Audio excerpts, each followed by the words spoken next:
खंडगिरी मेला को लेकिन पुलिस विभाग गृह विभाग तार आईन श्रृंखला दिगटा देखुचे एवं आपण जो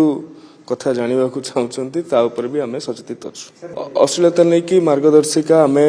जारी करने को जाऊँ आम यात्रा कमिटी यात्रा कलाकार एवं यात्रा मालिक मान सहित आलोचना करूँ तांकर अनुरोध रही जे अति जल्दी किसी कठोर पदक्षेप कठोर आईन न नि जाऊ किसी समय दि जाऊ तांकरी कथा को लेकिन समय दि जाइए आम लक्ष्य रखीचु तत्वावधान रखी निश्चित भाव में ये एक आम गौरवर कथा जगन्नाथ संस्कृतिर प्रचार प्रसार पाई तथा ऑस्ट्रेलिया रे बसवास करुवा 5000 ऊर्ध्व ओडिया परिवार माने जो निष्पत्ति नहीं ऑस्ट्रेलिया रे एथर रथयात्रा हेबाकु जाउअछि एवं जगन्नाथ मंदिर टी निर्माण करिवा पई से मध्य ओडिशा सरकार भारत सरकार सहयोग चाहूचंती या एक स्वागत योग्य पदक्षेप एवं आम पई एक गुरुत्वपूर्ण पदक्षेप भी मु एही अवसर रे जो दंपति आछंती से माने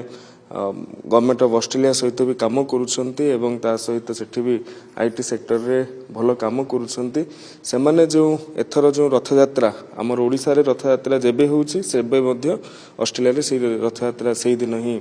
हेबो एवं सेही रथयात्रा रो रथटी 20 फुट उच्चतार हेबो एवं 50 फुट गोलेई रो एक चांदुआ सेठारे लागिबो पिपिलीर सुनामधन्य चांदुआ कलाकार माने आसिछंती एवं सबुठु बड़ कथा पिपिलीर मान्यवर विधायक आश्रित पट्टनायक उद्यम रे आश्रित पट्टनायक नेतृत्व रे ये पिपिलीर चांदुआ सिडनी रे जाइकी पहुंचीबो सेथिपई से मध्य सबु किछि व्यवस्था करूछंती तेनु समस्तंकर सहयोग रे सेठी थिबा ओडिया परिवार ओडिया समाज रो उद्यम एठी सरकारंकर सहयोग चांदुआ शिल्प को प्रोत्साहन सहित जगन्नाथ संस्कृतिर प्रचार प्रसार सुरक्षा